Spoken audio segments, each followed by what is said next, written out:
संगोष्ठी में मैं अपने कुछ विचार प्रस्तुत करना चाहूंगी।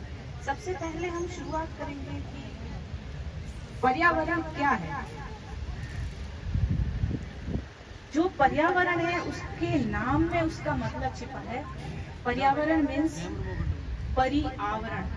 पर्यावरण का मतलब हमारे चारों तरफ जो आवरण है उसे हम पर्यावरण कहते हैं, यानी हमारा परिवेश।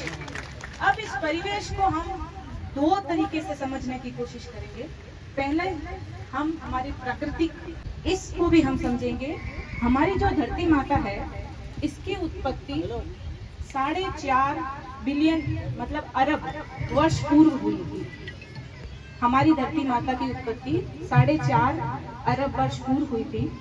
और जो पूरा ब्रह्मांड है इसमें सिर्फ धरती ही एक ऐसा ग्रह है जहां पर जीवन पनपता है, जीवन बसता है, फलता फूलता है। इसका क्या कारण है? आज हम धरती की तुलना अपनी माँ से करके देखते हैं। हमारी जो माँ है बचपन में किस तरह हमें अपने आंचल में सुरक्षित रखती है, ठीक उसी प्रकार हमारी धरती माता ने भी एक आंचल ओढ़ रखा है, पर्यावरण रूपी आंचल, जो हमें ब्रह्मांड से आने वाली हानिकारक विकिरणों से बचाती है।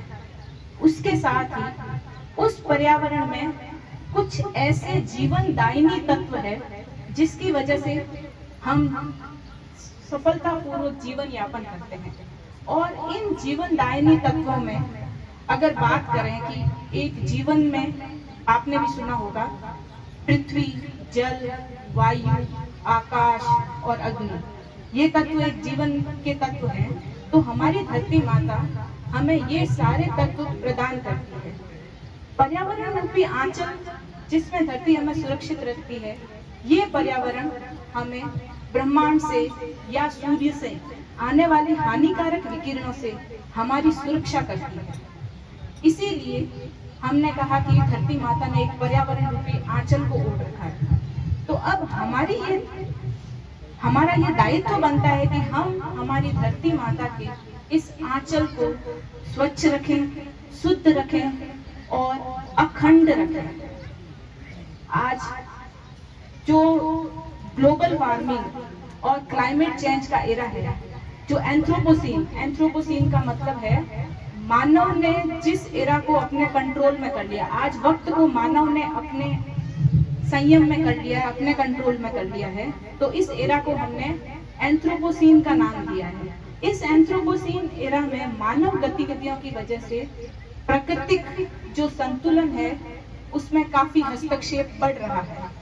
तो हमारा ये दायित्व है कि हम इस तरह के हस्तक्षेप को, जो प्रकृति विरोधी है, उसे कम से कम, आज हम हमारी जो जीवन जीने के लिए जो आवश्यक तत्व है उसके अतिरिक्त अनावश्यक रूप से सुख सुविधाओं को जुटाते जा रहे हैं। और इन सुख सुविधाओं से हमारे शरीर पर, हमारी प्रकृति पर विपरीत प्रभाव पड़ रहा है। हमने धरती माता पर खनन को बढ़ावा दिया। अत्यंत रूप से हम खनन करते हैं, प्राकृतिक संसाधन का दोहन करते हैं। जो आवश्यक है वो तो कर रहा ही है, लेकिन अनावश्यक रूप से प्राकृतिक संसाधनों का दोहन करना उचित नहीं है। अतः हमें ये ध्यान रखना होगा कि हमें किस चीज को कितनी मात्रा में उपयोग करना है। सुख सुविधाओं के बस में नहीं आना है, हमें हमारी शक्तियों का प्रयोग करना है, हमें आदी नहीं होना है सुख सुविधाओं का। ये पर्यावरण से संबंधित मैंने हमारे जो परिवेश है उसको बताया। दूसरा एक परिवेश है हमारे आसपास का वातावरण। हम किस तरह के लोगों के बीच उठते बैठते हैं, किस तरह का हमारा खान पान है, यह भी हमारे पर्यावरण या परिवेश का हिस्सा है। इसमें भी हमें ही सुधार करना है। तो ये जो दोनों परिवेश है, जो प्राकृतिक पर्यावरण और हमारा सामाजिक पर्यावरण है, इन दोनों में हमें संतुलन बनाते हुए चलना है। अब इनमें संतुलन कैसे बनेगा, इसके संबंध में मैं आपको 5 मूल मंत्र बताना चाहूंगी, जो मेरे बनाए हुए नहीं है, उस पर अच्छे से स्टडी हुई है, रिसर्च हुई है, और इस तरह के 5 शब्द दिए गए हैं जिससे हम हमारे पर्यावरण को बचा सकते हैं। क्योंकि हम पर्यावरण को बचा के खुद को ही बचा रहे हैं, हमारी आने वाली पीढ़ियों को बचा रहे हैं। इस 5 मूल मंत्र में सबसे पहला है रिफ्यूज। अंग्रेजी का शब्द है रिफ्यूज, मना करें। अब हमें क्या मना करना है? हमें मना करना है कुछ ऐसे तत्वों का उपयोग जो हमारी पृथ्वी, हमारे पर्यावरण के लिए हानिकारक है। जैसे उदाहरण के लिए रासायनिक उर्वरकों का प्रयोग। हमें रासायनिक उर्वरकों का प्रयोग कम से कम करना है और कोशिश करें कि उसको मना करें। तो पहला जो मूल मंत्र है, मना करें। ऐसे तत्वों को मना करें जिससे पर्यावरण का विनाश हो रहा है, जिसका उदाहरण मैंने आपको बताया है, बहुत सिंपल, रासायनिक उर्वरक। प्लास्टिक, कोशिश करें कि उसको मना करें। दूसरा जो मूल मंत्र है रिड्यूस। रिड्यूस का हिंदी में मतलब होता है कम करें। पहला मना करें, मना नहीं कर सकते, कम करें। प्लास्टिक के उपयोग को कम से कम करने की कोशिश करें। ऐसी चीजों को कम करें जिससे हमारे पर्यावरण का नुकसान होता है। तीसरा मूल मंत्र रीयूज। हम मना नहीं कर सकते, कम भी नहीं कर सकते, क्योंकि हमारी जीवन शैली कुछ ऐसी हो गई है कि हमें उनका उपयोग करना पड़ता है और एक संतुलित मात्रा में करना पड़ता है। तो उसको रीयूज करें। अगर वो पदार्थ एक बार बन गया है तो उसको बार बार उपयोग में लें, ताकि उसके बनने और अपघटन में जो पर्यावरण का नुकसान हो रहा है वो कम से कम हो। रीयूज का मतलब ये है कि आपने जैसे कोई ऐसा पदार्थ, ऐसा मटेरियल खरीदा है जो आपके उस पर्पस के लिए तो खत्म हो गया है। सपोज करो आपकी कोई बाल्टी है, स्नान घर की बाल्टी है, अब वो स्नान, उसमें क्या पानी रिसने लगा, तो अब आप उसको उपयोग में नहीं ले सकते स्नान करने में, तो आप उसको गमले की तरह उपयोग में ले सकते हैं। आप उसमें मिट्टी भर के अपने आंगन में तुलसी का पौधा लगा सकते हैं, अपने आंगन में कोई फुलवारी लगा सकते हैं। तो ये क्या हो गया? रीयूज।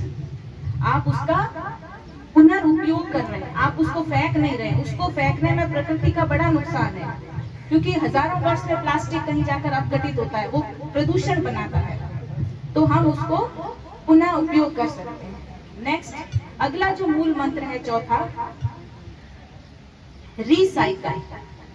रिसाइकल का मतलब एक पदार्थ को दूसरे पदार्थ के रूप में उपयोग करना।